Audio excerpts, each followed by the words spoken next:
I'm excited to show y'all how to make an authentic Cajun gumbo in this video today. This isn't just any gumbo though, it's gumbo with our homegrown ingredients, which makes it incredibly healthy and nutritious, not to mention absolutely packed with a beautiful, robust flavor. Gumbo is not something we were really taught growing up, it's just a meal that we all end up knowing how to make somehow or another, and there's never a recipe or measurements involved, so I'm just going to walk you through my process and estimate measurements for you.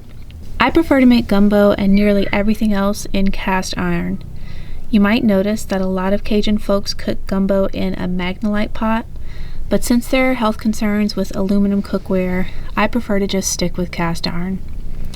I also happen to think that cast iron is rustic and charming, and I appreciate the look of it. So this is going to be a chicken and sausage gumbo, which is the most common type of gumbo, and like I mentioned before, this chicken was raised here on our homestead and lived every day free-ranging and foraging for bugs, seeds, weeds, small reptiles, and everything else that free-ranging chickens love. I have a video on how we raise and butcher our meat chickens that I'll link in the description. So this is about a 5-pound chicken, but it really doesn't matter how big your chicken is. The sausage was made by me and my 9-year-old boy from our Kuni pigs. The sausage ingredients are simply just pork fat, and Cajun seasoning, and then we smoke it so it's going to add a wonderful flavor to the gumbo. If you're purchasing sausage, you'll want to look for pork sausage that's labeled Cajun or possibly andouille sausage. So the first and most important step in making a gumbo is to make the roux. A roux is incredibly easy to make, and I like to use lard that I always have on hand and use daily for cooking. It's my preferred cooking fat in almost every meal that I make.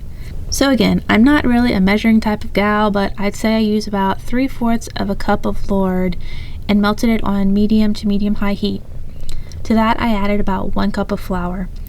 I exclusively use organic einkorn flour because it's the only wheat that I can tolerate due to a gluten sensitivity, and it's healthier for us than regular wheat anyway. So once the flour is added, you'll want to begin stirring and just watching your heat.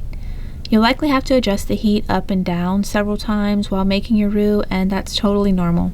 You'll see that I used a whisk in the beginning just to break up the clumps of flour, but then I switched to a wooden paddle type of spoon that has a flat bottom, which is really important for scraping the bottom of the pot to make sure that no flour is able to stay for too long and burn. And that's really all that making a roux is. You're just trying to slowly cook the flour, letting it get more and more brown, but preventing it from burning. Now typically I use another wooden spoon that's much better than this one, but I have a 1.5-year-old that currently enjoys climbing on the counter and rummaging through my cooking utensils, so I couldn't find my favorite roux spoon on this particular day. I'm sure I'll find it under a couch or at the back of a cabinet eventually, but this one worked fine. Making the roux is a bit time consuming, which is why most of Cajuns these days use a jarred store-bought roux. It really makes quick work of throwing together a gumbo, but I just can't bring myself to do it. I actually enjoy the time spent here stirring and stirring and stirring. It's a cathartic process, and I think infuses love and attention into the food that I prepare for my family, which is what our whole homestead is built upon anyway. After you do it for a few minutes, you'll fall into the rhythm of a pattern that feels good for your arm and hand. Pay attention to the smoke.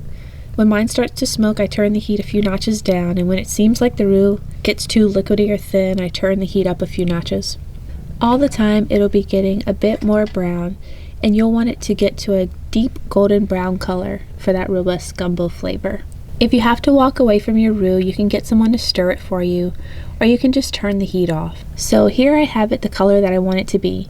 I'll go ahead and turn off my stove, then continue stirring for a few minutes. I'll grab my cutting board and begin cutting up my vegetables. Now, another way to do this would be to just have your vegetables all cut up before you make your roux. 1 to 2 large onions will be enough for the amount of gumbo that I'm making.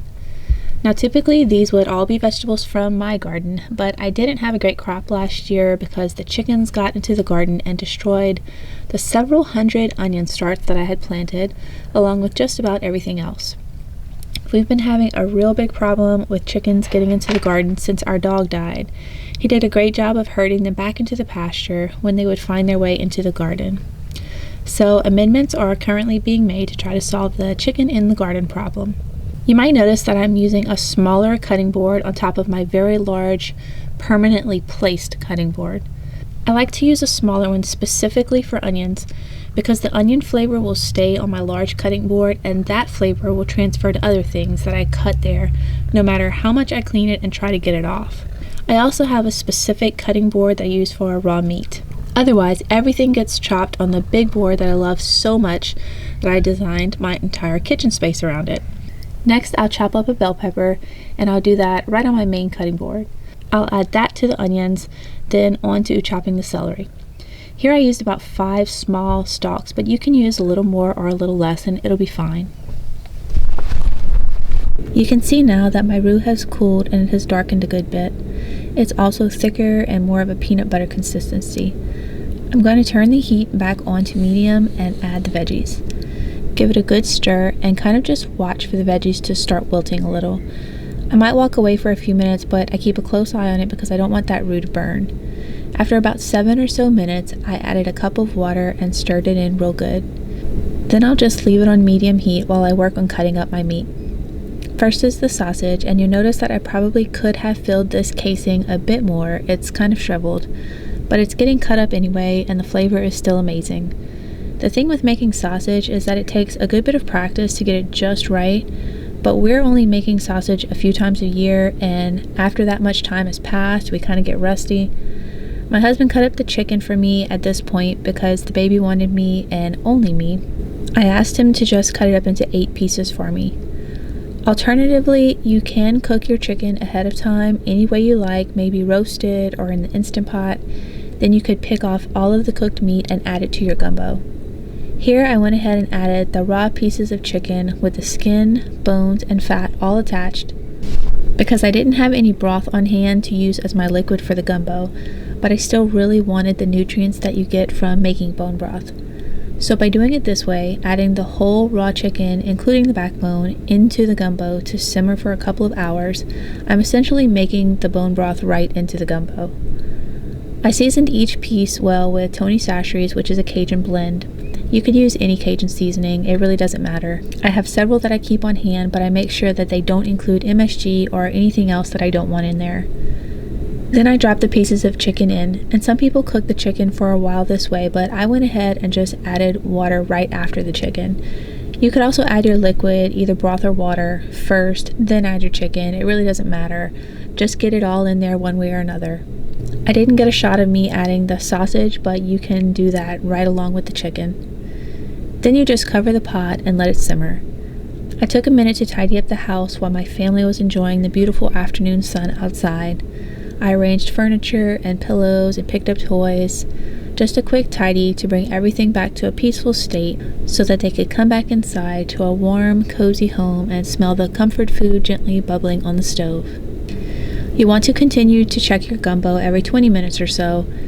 You don't want it at a rolling boil, but you do want a gentle simmer, especially if your chicken was raw. At this point, you're just waiting for your chicken to cook. I got out the rice cooker and made a pot of rice. I use a stainless steel rice pot rather than aluminum, again because I'd rather not have aluminum leaching into our foods. So once the chicken was cooked and probably a good hour and a half after that, I took each piece out and let it cool. Wardrobe change because I snuck in a workout while it was simmering. I let mine cook a little longer because I wanted to get all of the goodness from the bones and skin and such, essentially creating that broth. You can take it out and begin to debone it. So that's what I'm doing here, just picking the meat off. Now I'll still reserve these bones and freeze them to add to the next broth that I make. I usually make 1 gallon of bone broth per week, whether it be chicken or beef or pork or a combination of those. Then I add the chicken back to the pot, and there you have it. Delicious and incredibly nutritious gumbo made with love for my loves. Loaded with free-range animal protein, animal fats, bone broth, gelatin, collagen. But I'm going to add just one more ingredient that is not always considered an ingredient in gumbo, but it's what my Cajun family did when I was growing up, and I know a handful of others that did as well. I'm going to crack an egg and drop it into the gumbo ever so slightly so that it stays in one solid mass. I put in 1 egg for every member of the family, making sure that I don't drop an egg on top of another. The key here is making sure your liquid is just barely simmering. Not enough to cause the egg to break apart, but enough for it to cook in a timely manner, which in this case was about 15 minutes. Before I served the gumbo, I took out the chow chow that I made a few years ago with the peppers from my garden because I just won't eat gumbo without a homemade chow chow, although plenty of people do. I gave everyone a scoop of rice and ladled the gumbo on top, and we all enjoyed a very special meal around our table while talking about all of the day's happenings and what all we were looking forward to the next day. One of those certainly being leftovers. Thanks for watching. If you have any questions, go ahead and leave them in the comments and let me know which types of videos you hope to see in the future. Bye, y'all.